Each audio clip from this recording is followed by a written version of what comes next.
मैं आपको बताऊं, मैं इतना परेशान हो गई थी, पर आपने तो कमाल कर दिया। अरे भाई हम पुराने आर्टिस्ट हैं, ये तो तुम लोगों की वजह से काम छोड़ दिया। वैसे भी हमारे मुल्क में आर्ट की कदर ही नहीं है, और ये जो शहरी जैसे लोग हैं ना, ये टुच्चे, इनको तो मैं यूं हैंडल कर सकता हूँ। आप सोते हुए बिल्कुल बुशरा लग रहे थे। ये तो बुशरा मेरी बेटी है, बस 19-20 के फर्क से है तो मुझ जैसी। वैसे उस शहरी को खूब ठोका तुमने। ये शहरी जैसे मर्द इस सालियों को इसी तरह मजाक के नाम पर हरासा करते हैं। अगर बदकिस्मती से इसकी हमारी बुशरा से शादी हो भी गई तो कम से कम ये मेरी किसी बहन के साथ मजाक अब नहीं करेगा। बेटा जी, मैं तो अपने रब से दुआ करता हूँ कि बुशरा का ड्रामा हिट हो जाए, तो हमारी इस मनूष शहरी से जान छूट जाएगी हमेशा की। आमीन। आमीन।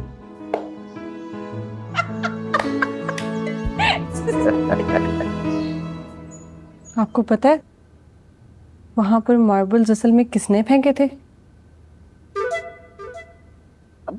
मुझे ऐसे देखने की जरूरत नहीं है। मार्बल्स मेरे थे, लेकिन 2 दिन पहले चोरी हो गए थे। और जैसे आप चोर के पांव के निशान देख लेती हैं, वैसे हम भी पता लगा लेते हैं कि हमारे कमरे में कौन आया था। अच्छा इधर सुने, आप खुद बताएं, जब कमरे में सफाई नहीं होती तो जमीन पर मिट्टी जमी रहती है ना? तो उसमें मैंने हबीब साहब के जूतों के निशान अपनी अलमारी तक जाते हुए देखे थे, कसम से। ये देखे। हाँ,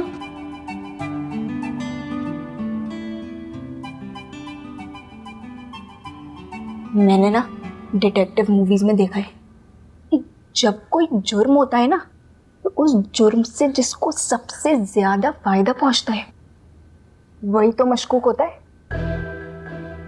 तो मेरे जख्मी होने से किसको फायदा पहुंचेगा? आप बताएं।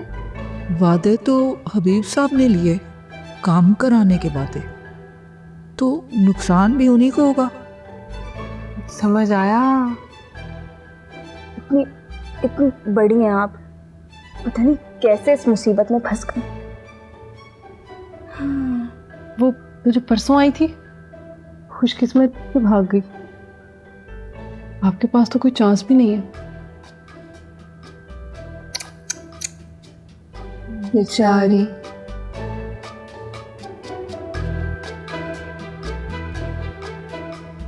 अच्छा हुआ तुमने फरीद को साथ टंगा दिया है। मुझे नासरा का ना हमेशा शक रहता है। क्या मामा कहती थी कि नासरा आपी की आदतें हमारी खाला से मिलती हैं। वही खाला जिनसे वो मिलती नहीं थी, क्योंकि हर बात पे डबल क्रॉस करने की आदत थी। फरीद से सारी रिपोर्ट लेना। तो मैं ले लूंगी, लेकिन ये जो भूख लग रही है इसका क्या करना है? उनको छोटे कर ले। ये छोटियों के लिए भी करना पड़ेगा फिर। क्यों? छोटियाँ हमें बुलाती है जब खिड़की से कूद कर बाहर जाती है और छुपके से डिलीवरीज पकड़ लाती है। सम्मो, तुम कभी सोचती हुई दोनों कितनी अजीब हैं। बच्चे ऐसे कब होते हैं यार? ऐसी लड़कियों को ना बिगड़ी हुई लड़कियाँ कहते हैं। भाईजान की गाड़ी को हॉर्न। उसे लाएंगे। फिर हमारी छोटी मशीन गन पता नहीं कहाँ चली गई है। हमें कुछ करना पड़ेगा। नहीं बात सुने, वो वाकया सुना था ना कि जब फौज एक जंग में टाइम पे नहीं पहुंच सकी तो क्या हुआ था? क्या होता? अरे शहरी खुद बम मान के दुश्मन के आगे लेट गए थे। हाँ, लेकिन हम बम कहाँ से लाए? आप लेट जाए बगैर बम के। नहीं, तो मिसाल दी थी ना, आप बस बीमार बन के यहाँ पर लेट जाए। इससे क्या होगा? नहीं क्या होगा, लेकिन अगर हमने कुछ ना किया ना तो ये सब हमें ताने दे दे के मार देंगे कि भाभी आराम से घर पे आ गई। आप लेट जाए। नहीं चल। सेकेंड एंट्री है। हाँ मुझे पता है, मैं पहले थोड़ी ओवर कॉन्फिडेंट थी, लेकिन अब मैं पहले से बेहतर करूंगी।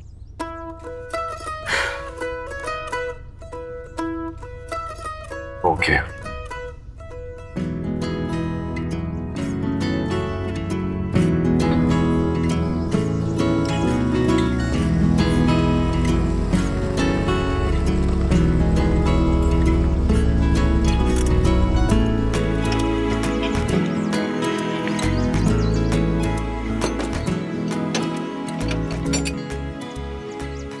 एक मिनट बुशरा। हबीब साहब जाए अंदर। ओ सफिया बीबी तो पहली जख्मी है, अगर मेरी विकेट भी उड़ गई तो आप समझ लें टेनिस की टीम है, एक भी आउट तो सिस्टम चौपट। यार जो मैं कह रहा हूँ वो करें, चले। क्या बात हो रही है? बूबी ट्रैप लगा हुआ है। वो क्या होता है? ये दरवाजा पार करना इतना आसान नहीं है, जान को खतरा है, जान जा भी सकती, अल्लाह की कसम। ये ऐसे क्यों कह रहे हैं? हबीब साहब आप क्यों डरा रहे हैं? आपसे मैंने कहा अंदर जाएं तो जाएं, चलें। हम सोच लें, देखें अल्लाह के बाद। या अल्लाह सफिया बीबी का सुहाग सलामत रखना, ए अल्लाह क़यामत तक उनके सुहाग को सलामत रख। अल्लाह ला इलाहा इल्लल्लाह मुहम्मद रसूलुल्लाह।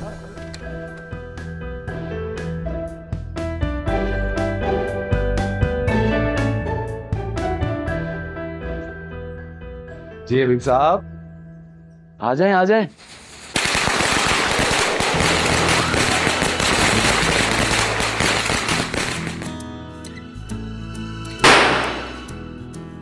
भाई, ओ मेरा पेट।